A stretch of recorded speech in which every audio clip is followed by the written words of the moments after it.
Okay, so this whole section, which started in 1 Corinthians 12, is going to wrap up here at the end of 1 Corinthians 14. This is going to be relatively straightforward, but there are a couple of major things we have to talk about as we go. Before we get into that, though, we need to explain that this is all talking about how to conduct your assemblies together properly, at least in the time in which they were doing it in the mid-1st century AD. What Paul seems to envision here is, first of all, they met in people's homes back then. These congregations would have been pretty small, a couple dozen people at most, maybe. Okay, these were not like our modern day churches that are their own special buildings and that fit 500 people or whatever. Okay, we're talking about groups of people that were meeting together in the homes of some of the wealthier members.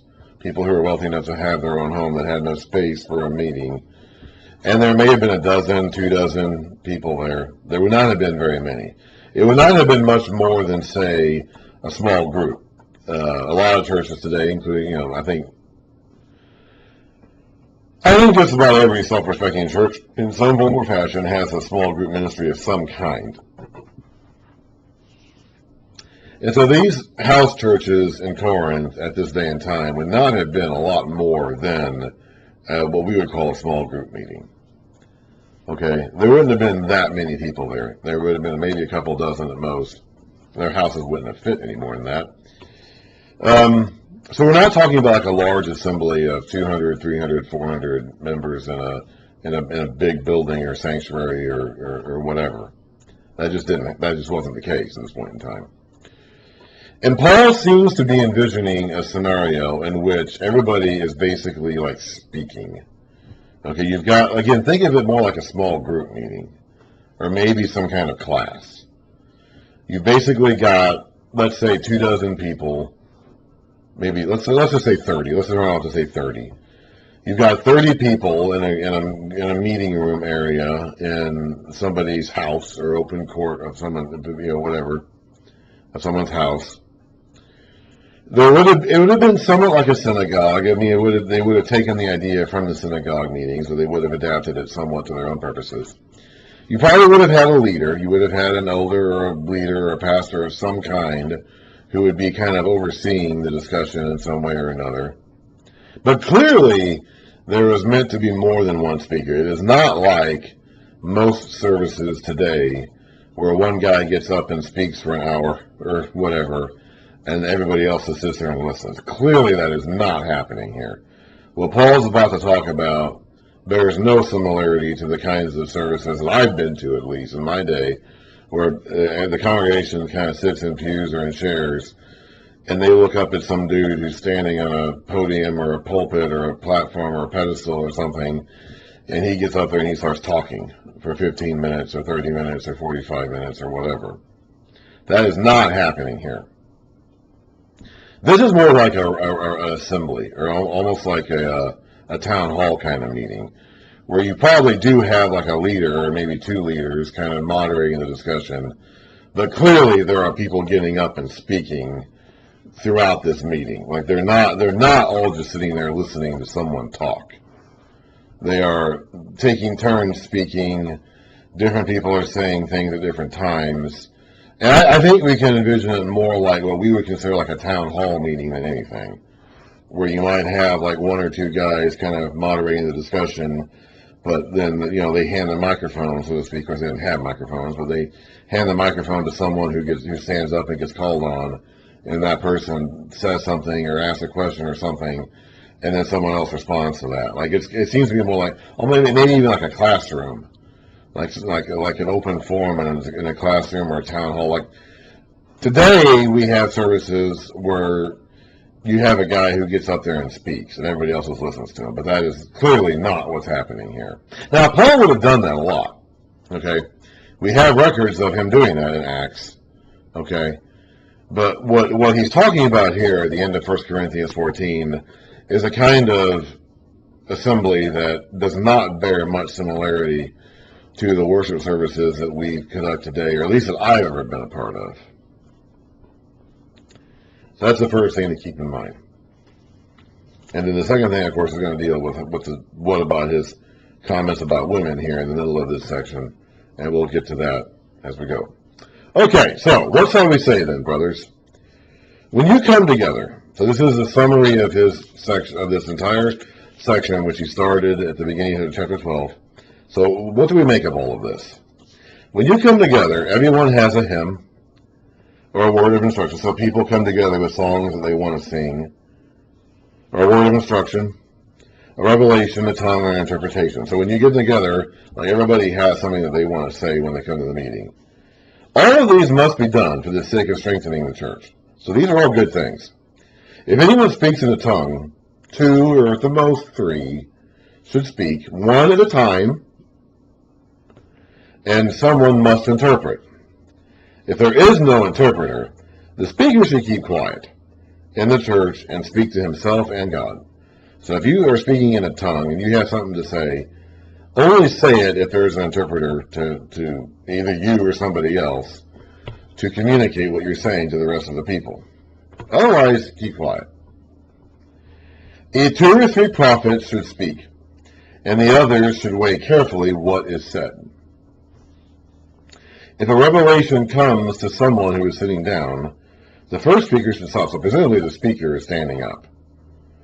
And if someone who is sitting down gets a revelation while the first one is speaking, this person, I guess, should take his turn to stand up, and the other one should sit down.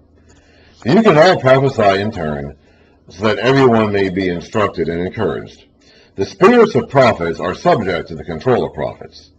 For God is not a God of disorder, but a God of peace. So apparently what they were doing is they were having people just kind of getting up and speaking, even if somebody else was already speaking. They were kind of having some sort of ecstatic gatherings where you would be filled with the Spirit and you get up and you just start saying something, maybe in a tongue, even while somebody else was speaking. That'd be pretty disorderly. I'm not sure why anybody would have thought that was a good idea, but maybe that was just in vogue. Maybe that was similar to what they were used to. Maybe that had something to do with what the pagan culture they were brought up in. Maybe they went to pagan temple gatherings like that where people shrieked and hollered, maybe. I don't know, but it seems like you're having a gathering of, let's say, again, 30 people, and you've got people standing up and speaking kind of simultaneously, and some of them may be speaking other languages, or maybe even babbling. They may even been babbling nonsense and pretending that it was a tongue. And there was no apparent order or harmony to any of it. I would not want to go to a worship service like that, and it makes sense then why Paul is concerned about the impression you're making on unbelievers. If you manage to get a friend or a family member to go with you to one of these meetings, are they really going to be impressed? Are they really going to stick around? I wouldn't if I were there. If I were being asked in 55 AD to go with a friend or a business associate to this meeting, this gathering that he'd been going to for a while, and I go there and this is what I see, I probably won't be coming back. Unless I'm really desperate to get away from paganism, which maybe I could have been. But on my own, this would be a turnoff. As in all the congregations of the saints. Actually, there's a possibility. This is one of those things where the Greek language of the time, not having punctuation, can possibly change slightly the meaning of a sentence. This next clause, the end of verse 33, as in all the congregations of the saints, could go with the previous sentence. So the previous sentence, verse 33, could read this: For God is not a God of disorder, but of peace, as in all the congregations of the saints. That's possible. In fact, if you look at the verse, you'll notice that actually is included. That clause, as in all the congregations of the saints, is included with verse 33. And verse 34 starts after that. So even though, as you can see again, this formatting, it's formatted to go with the next sentence in our Bibles here. But remember that the original language did not have punctuations or commas or periods or indentations like that. So it could be if that clause goes with the previous sentence, and this next sentence, which starts with the next verse, is on independent thought. There's some reason to believe this, because these next two verses, 34 and 35, which are about women, are in a different place in some manuscripts. There are some manuscripts where these two verses are actually at the end of this entire passage and not here. So somewhere along the way, somewhere along the way, interpreted verse 33 as reading, "For God is not a God of disorder, but of peace, as in all the congregations of the saints." But it seems to me like it is more natural to say it as it is formatted in our current Bibles. It seems to me like this formatting does reflect the more I'm trying to get it to... Well, it's not coming into focus, but... Anyway, I just had it a few minutes ago. It seems to me that the more natural formatting is, in fact, to put this clause with the next verse. It just seems to me that way. But keep in mind, these next two verses are in some manuscripts at the end of this section and not here. So it could be that these are meant to be included, but they are here. They're in all the verses. So they are the original to Paul. They're just not necessarily in the right place, although I tend to think they probably are. Anyway. As in all the congregations of the saints, women should remain silent in the churches. Don't make a sound. Men have peace when women are silent. There is peace on earth when women are quiet. That's what men have to say. That's what Paul has to say. They are not allowed to speak, but must be in submission, as the law says. I don't know what he's talking about when he says the law. I don't think there's any provision in the law actually saying this. If they want to inquire about something, they should ask their own husbands at home, for it is disgraceful for a woman to speak in the church. Be quiet, woman. This goes back somewhat to what he was saying earlier about head coverings and headship and having a sign of authority. He said that there is a hierarchy of authority which God himself has arranged. And in fact, God himself has made himself subject to this authority, as God the Son has voluntarily put himself under the authority of God the Father, despite being inherently equal to God the Father. He made the choice before the world even began to voluntarily and permanently put himself under the authority of God the Father. And that is a model that was intended to be an example for the rest of us. Men put their authority under to Christ, and women put their authority or the authority of men. And so there is a hierarchy here that God has ordained and has established and even holds himself to. And he expects his creation to hold itself to that ordination as well, that hierarchy as well. As far as being silent goes, we're talking, I think, again, we have to remember that their congregation, their assemblies were different than ours. We see this picture of them getting together in someone's house or a courtyard somewhere. And there's all this noise, all this communication, people standing up, saying something, sitting down, someone else stands up and says something, sits down, someone else stands up and says something, they sing, they speak, they pray, they prophesy. He had said earlier that women should prophesy and pray with their heads covered. So he had already said that they should pray and prophesy. So it's not like they cannot do these things. It's not like they have to be gagged from the moment they come into the congregation to the moment they leave. We're not talking about that. But here we're saying that they need to not interrupt the discussion. When someone is speaking or making a statement on someone else's prophecy, women are not to be a part of that. That goes back to the idea that they're not to be an authority or teach over a man. If someone is judging they can make a prophecy themselves. But if someone is making a declarative statement about the prophecy, that is a kind of teaching, and women are not to participate in that. It also seems that there would have been, again, there seems to have been a group of Corinthian women who were being a little uppity, I guess you could say, who were kind of causing some issues that seem to be at the heart of this.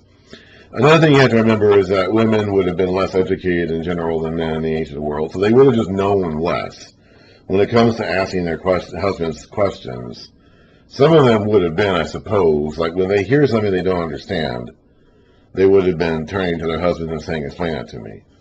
And they would have been doing that apparently right then and there, which would have been disruptive. If half of the women are doing that, then that becomes a problem for the overall orderly service, conduct of the service. Women may also have been dealing with their children. If they had children, they may have been dealing with the children, so they may have missed some stuff. There are some people who think that the early church divided seating arrangements into men and women, like the synagogues did.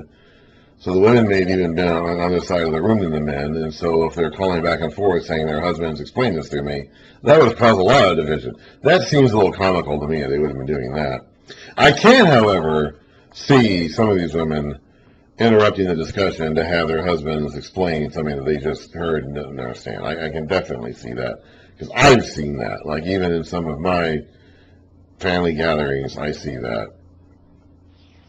I don't want to say anything more here, but I've seen that. Okay, I've seen this happen. I've heard this happen in gatherings that I've been a part of, and so I think there's some kind of disharmonious interruption of the proceedings going on here when women are speaking out of turn, and that can take a couple different forms. It could be them stopping the conversation and saying, "Explain this to me right now." Okay, that could be. And remember, they would have been, generally speaking, less educated than men in general. They would have had less information and less awareness of some of these things. They would have been coming from behind.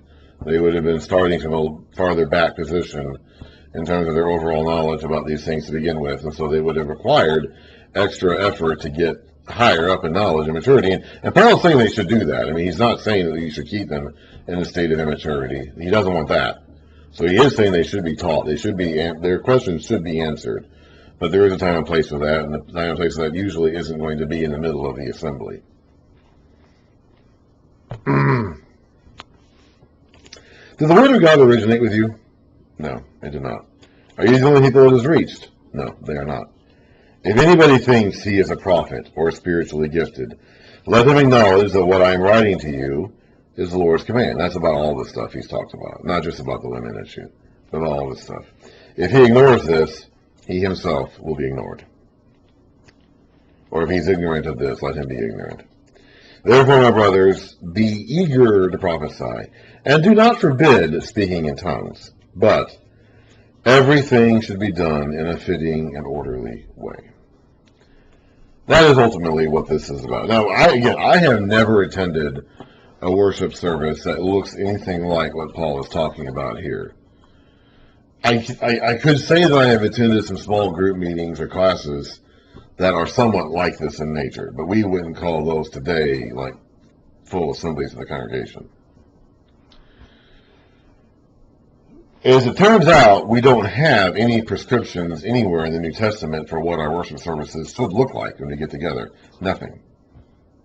You can't find that anywhere from Matthew 1:1 to Revelation 22:21. You can, this is the closest we come, this section right here at the end of 1 Corinthians 14. That's the closest we come to getting any sort of insight into what our actual worship services should look like when we all get together. And even here, it's mainly a list of things not to do in order to keep the peace. The purpose is to keep the peace and have everything be done orderly and in harmony, and as not to scare off unbelievers, basically. So I cannot take it as though, one way of arranging worship is better than another. Okay? The Old Testament did have a very clear way that the priests were supposed to conduct themselves and what they're supposed to do on certain days and at certain times of the days. The New Testament doesn't have any of that. Now, I could go to Zion, and they have a pattern of worship that is heavily modeled off of the Old Testament. I find that somewhat uncomfortable, but I don't think that itself is disqualifying. I'm not crazy about it, but I don't think that the pattern of worship as, seen in traditional denominations like Lutheranism is inherently forbidden. I don't think the traditional worship, the kind of worship I see at GAC, where we have some songs getting together and then one guy gets up and speaks for an hour, I don't think that's forbidden either. I don't think either of these kinds of services are anything like what they did in the New Testament times. But I don't think that's a problem, because the New Testament doesn't actually tell us what to do. It tells us a few things not to do. It says to have harmony and peace instead of disorder and disunity and disharmony. But it doesn't actually tell us what to do. So I believe we have plenty of wiggle room to conduct our worship services as we see fit, as long as we follow the rule of harmony and order and peace. Now, that may involve not having women speak in the church. That could be that. I think it does involve not having women in a position of authority or teaching, teaching to be authority. Does that mean that women can't get up and pray? I don't think it means that. I think at Zion or at GAC, you could have a woman get up and pray. I think, in fact, Paul himself even indicates that in 1 Corinthians 15, where he assumes that they're going to do that. I think a woman could get up and prophesy if we could actually explain what modern day prophecy is and what it looks like. I think what women couldn't do is, I think women could give testimony. I think women could get up and give testimony. What a woman couldn't do in a mixed setting, I think, is get up and teach, or put herself in a position where she is correcting or exerting authority over the male members of the teaching staff or the congregation. That, I think, is a line that we shouldn't cross, and that Paul would be very adamant about. But I think, in general, we have a lot of freedom to conduct our worship services in a lot of different ways, as long as we follow a few prohibitions about what not to do in order to keep the unity and the peace. But as long as we do that, I think we're basically fine, because there's no actual prescription of what we should be doing. So even though, again, I'm not crazy about certain kinds of services or another, I don't see anything actually wrong with them as long as they follow. And, the church year is a way to do it. At Zion, for example, the church year is a way to do that. The church year gives you your scriptural readings, which themselves form the basis of your sermons and your songs, okay? At Zion, we have scriptural readings. We read from the Psalms. We read from the Old Testament, other than the Psalms. We have an epistle reading. We have a gospel reading in every service, which is good. Okay, I wish we would do something more like that at GAC, where we had kind of more organized scriptural readings rather than just kind of randomly picking things out of a box, basically. And then those scriptural readings provide the basis for the sermons, and they also provide the theme and content for the songs. This is all, I think, very solid. Now, it's very much apparent at the Old Testament temple services, which I think is not great, but it is a way of creating order and establishing order. GAC has a topic-based or a point-based preaching, where they have like a topic in mind, and then they preach points about that topic, and then they kind of look through the Bible for verses to make their points. I'm not crazy about that kind of sermon style. I prefer Zion's sermon style, but again, I don't think that's forbidden. I wish I could kind of combine these two. Like, my ideal service would be kind of combining these two somehow. But neither of these, I think, is indicative or representative of what they were doing in this day and time. But I think that's okay.